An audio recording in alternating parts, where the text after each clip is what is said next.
All right, we are going to do 2 chapters of The Thief of Always. We're going to do chapters 20 and 21. So chapter 20 is called The Thieves Meet. All right. Glimpsing the dusty truth masquerading as pie and ice cream was one thing. That's such a good sentence. But scratching the veneer of deceits that the house had polished to such perfection was quite another. The vocabulary and the wording in this book, guys, is so good. As Harvey climbed the stairs, he kept hoping he'd find some little detail in the walls or the carpets that would allow him to get his mind's fingers beneath the lid of this illusion and lift it up to see what charmless thing lay inside. If Mar had been made of stale mud and spittle and jive of dust, what was the house made of? But it knew its business too well. However hard Harvey stared, he could not pierce its lies. It delighted his senses with warmth and color and the sense of summer. It cooed softly in his ear and played its gentle airs against his face. Even when he reached the dark landing at the top of the final flight, the house continued to pretend that this was just another innocent game of hide and seek, like the countless games it had seen played in its shadow. There were 5 doors ahead of him, every one of them ajar a few inches, as if to say, "There are no secrets here, not from a boy who wants the truth. Come look, come see, if you dare." He dared, but not in the way the house had planned. After spending a few moments examining the doors, he ignored all of them, and instead went back down a flight, chose a strong chair from one of the bedrooms, brought it back upstairs, climbed onto it, and pushed open the trap door that led into the attic. It was hard work hauling himself up, but he knew when he finished and lay panting on the attic floor that his pursuit of Hood was almost at an end. The Vampire King was near. Who else but a master of illusions would live in a place so bereft of them? The attic was all the house was not, filthy, murky, and cobwebbed. "Where are you?" he said. It was no use thinking he could surprise the enemy. Hood had watched his ascent from the first stair. "Come out," he yelled. "I want to see what a thief looks like." There was no reply at first, but then, from somewhere at the other end of the attic, Harvey heard a low, guttural growl. Not waiting for his eyes to become fully accustomed to the gloom, he started toward the utterance, the boards creaking beneath his feet as he went. Twice he stopped to look up, because a noise somewhere in the darkness overhead caught his attention. Was it a trapped bird, panicking as it flew blindly back and forth? Or roaches, perhaps, massed on the beams above him? He told himself to put such imaginings out of his head and concentrate on finding Hood. There were enough real reasons to be fearful here without inventing more. Unlike the area around the trapdoor, this end of the attic served as some kind of storeroom, and his enemy was surely lurking in the maze of rotting pictures and mildewed furniture. In fact, wasn't that a fluttering motion he saw now out of the corner of his eye? "Hood," he said, squinting to try to make better sense of the shape in the shadows. "What are you doing hiding up here?" He took another step forward, and as he did so, he realized his error. This wasn't the mysterious Mr. Hood. He knew this shape, mangled though it was, the half-rotted wings, the tiny black eyes, the teeth, the endless teeth. It was Karna. The creature half rose from its squalid nest, snapping at Harvey as it did so. He made a stumbling retreat and might have been seized after 3 steps had Karna not been so hobbled by its wounds and slowed by the chaos of its surroundings.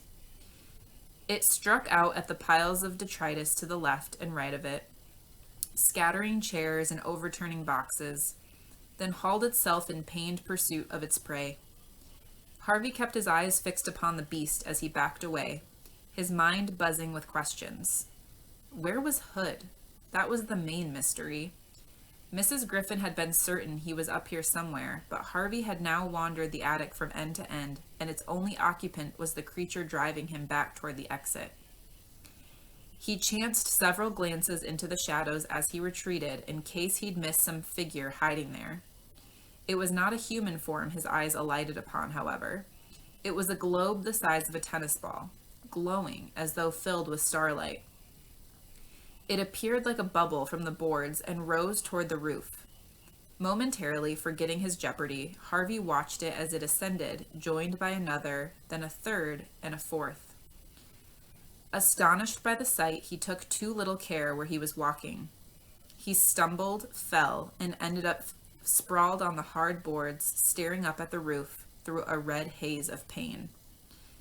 And there above him was Hood in all his glory. His face was spread over the entire roof, his features horribly distorted. His eyes were dark pits gouged into the timbers. His nose was flared and flattened grotesquely, like the nose of an enormous bat. His mouth was a lipless slit that was surely 10 feet wide, from which issued a voice that was like the creaking of doors and the howling of chimneys and the rattling of windows. "Child," he said, "you have brought pain into my paradise. Shame on you." "What pain?" Harvey shouted back. He was shuddering to his marrow, but he knew this was no time to show his fear. He would deal an illusion, the way the enemy did, pretending courage even if he didn't feel it. "I came to get what was mine, that's all," he said. Harvey sucked one of the gleaming spheres into his mouth. It went out instantly. "Mara's dead," he said. "Jive is dead, gone to muck and dust because of you." "They were never alive," Harvey said. "Did you not hear their sobs and pleas?" Hood demanded, the knots in his brows tightening. "Did you not pity them?" "No," Harvey said. "Then I will not pity you," came the rasping reply. "I will catch my poor Karna." Okay, sorry guys. I cannot read today, and I also hit the stop button instead of just accidentally bumped it, and here we are. Okay, so "then I will not pity you," came the rasping reply. "I will watch my poor Karna devour you from soul to scalp and take pleasure in it." Harvey glanced in Karna's direction. The beast had stopped advancing, but was poised to strike, its dripping jaws inches from Harvey's feet.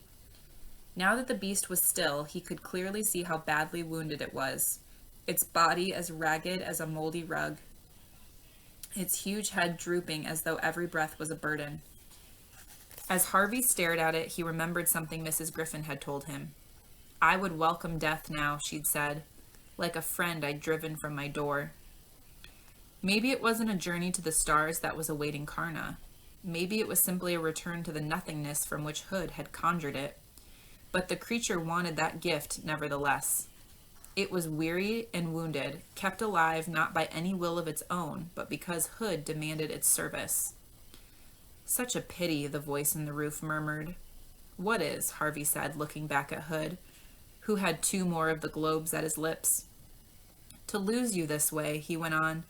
"Can't I persuade you to think again? After all, I've done you no harm. Why not come back and live here peacefully?" "You stole 30 years of time with my mom and dad from me," Harvey said. "If I stay here, you'll steal a lot more." "I only took the days you didn't want," Hood protested. "The rainy days, the gray days, the days you wished away. Where's the crime in that?" "I didn't know what I was losing," Harvey protested. "Ah," said Hood softly. "But isn't that always the way of it? Things slip from your fingers, and when they're gone, you regret it." "But gone is gone, Harvey Swick." "No," Harvey said. "What you stole, I can steal back." At this, a gleam ignited in the twin pits of Hood's eyes. "You burn bright, Harvey Swick," he said. "I've never known a soul that burned as bright as yours." He frowned as if studying the boy below. "Now I understand," he said. "Understand what?" "Why it is you came back." Harvey began to say, "I came for what you took," but Hood was correcting him before he'd uttered 2 words. "You came because you knew you'd find a home here," Hood said. "We're both thieves, Harvey Swick. I take time, you take lives. But in the end, we're the same. both thieves of always. Repulsive as it was to think of himself in any way similar to this monster, there was some corner of Harvey that feared this was true. The thought silenced him. Perhaps we needn't be enemies, Hood said. Perhaps I should take you under my wing. My west wing.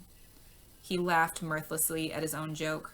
I can nurture you, help you better understand the dark paths. So I'll end up feeding on children like you? Harvey said. No thanks. I think you'd like it, Harvey Swick, Hood said. You've got a streak of the vampire in you already. There was no denying this. The very word vampire reminded him of his Halloween flight, of soaring against a harvest moon with his eyes burning red and his teeth sharp as razors. I see you remember, Hood said, catching the flicker of pleasure on Harvey's face.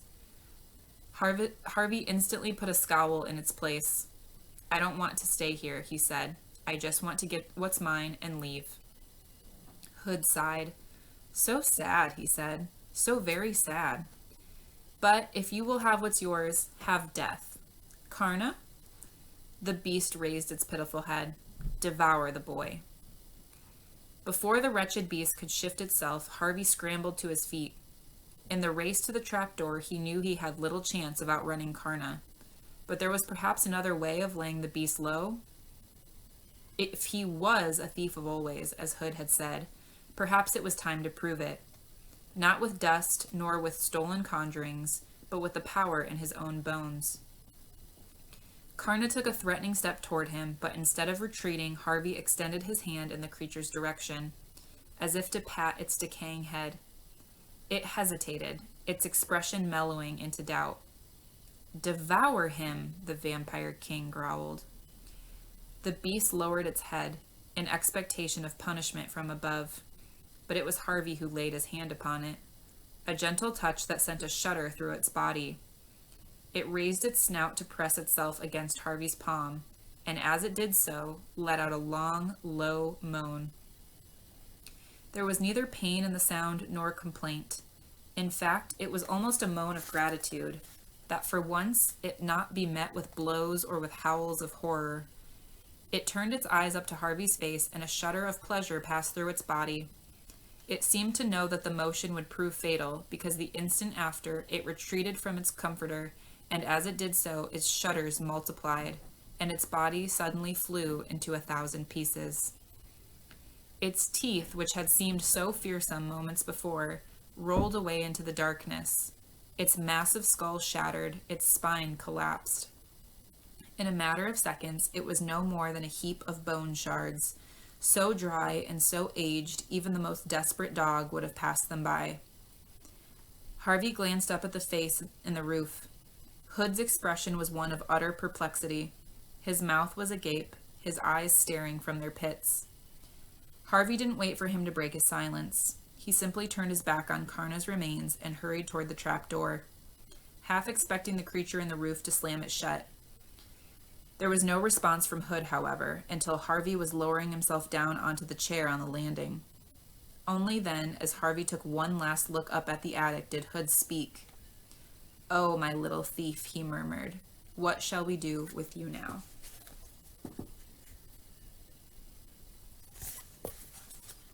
One more chapter, Tricks and Temptations.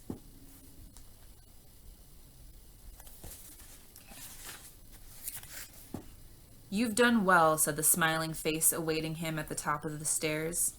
"I wondered where you'd gone to," Harvey said to Rictus. "Always ready to serve," came the unctuous reply. "Really?" said Harvey, stepping down off the chair and approaching the creature. "Of course," said Rictus. "Always." Now that he was closer to the man, Harvey saw the cracks in his veneer. He was plastering on a smile and smothering his words in butter and honey, but it was the sour smell of fear that oozed from his sickly skin. "You're afraid of me, aren't you?" Harvey said. "No," Rictus insisted. "I'm respectful, that's all. Mr. Hood thinks you're a bright boy. He's instructed me to offer you whatever you want to make you stay." He spread his arms. "The sky's the limit." "You know what I want." "Anything but the years, thief. You can't have those. You won't even need them if you stay and become Mr. Hood's apprentice. You'll live forever just like him. He dabbed at the sweat beads on his upper lip with a yellowed handkerchief. Think about it, he said. You might be able to kill the likes of Karna, or me, but you'll never hurt Hood. He's too old, too wise, too dead. If I stayed, Harvey said. Rictus's grin spread. Yes, he purred. Would the children in the lake go free? Why bother about them? Because one of them was my friend, Harvey reminded him. You're thinking of little Lulu, aren't you? Rictus said. Well, let me tell you. She's very happy down there. They all are. No, they're not, Harvey raged. The lake's foul, and you know it. He took a step toward Rictus, who retreated as if in fear of his life, which perhaps he was. How would you like it, Harvey said, stabbing his finger in Rictus's direction, living in the cold and the dark. You're right, said Rictus, raising his hands in surrender. Whatever you say. I say set them free now, Harvey replied, and if you won't, then I will. He pushed Rictus aside and started down the stairs 2 at a time. He didn't have a clue what he was going to do when he got down to the lake. Fish were fish, after all, even if they'd once been children. If he tried to take them out of the lake, they'd surely drown in the air, but he was determined to somehow save them from Hood. Rictus came after him down the flight, chattering like a clockwork salesman. What do you want? He said. Just imagine it, and it's yours. How about your own motorcycle? As he spoke, something gleamed on the landing below, and the sleekest motorcycle human eyes had ever seen rolled into view. It's yours, my boy, Rictus said. No thanks, Harvey said. I don't blame you, Rictus said, kicking the motorcycle over as he sailed past it. How about books? Do you like books? Before Harvey could reply, the wall in front of him lifted like a great brick curtain, revealing shelf upon shelf of leather-bound volumes. The masterpieces of the world, Rictus said, from Aristotle to Zola. No? No, said Harvey, hurrying on. There's got to be something you want, Rictus said. They were heading toward the final flight of stairs now, and Rictus knew he didn't have very long before his prey was out in the open air. You like dogs? Rictus said, as a litter of yapping puppies scampered up the stairs. Pick one. Have 'em all. Harvey was tempted, but he stepped over them and on. Something more exotic, maybe? Rictus said, as a flock of brilliantly feathered parrots descended from the ceiling. Harvey waved them away. What is this picture? Too noisy, huh? Said Rictus.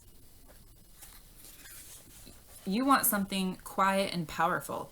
Tigers. That's what you want. Tigers. No sooner said than they padded into view in the hallway below.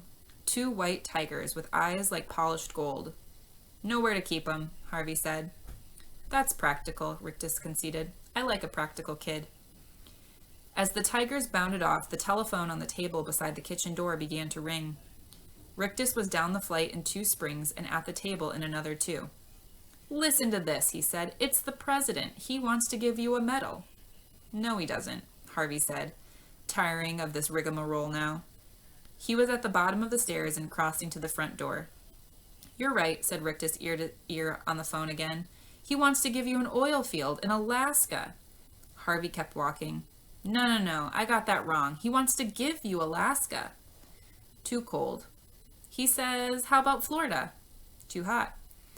Boy, you're a difficult guy to please, Harvey Swick. Harvey ignored him and turned the handle of the front door.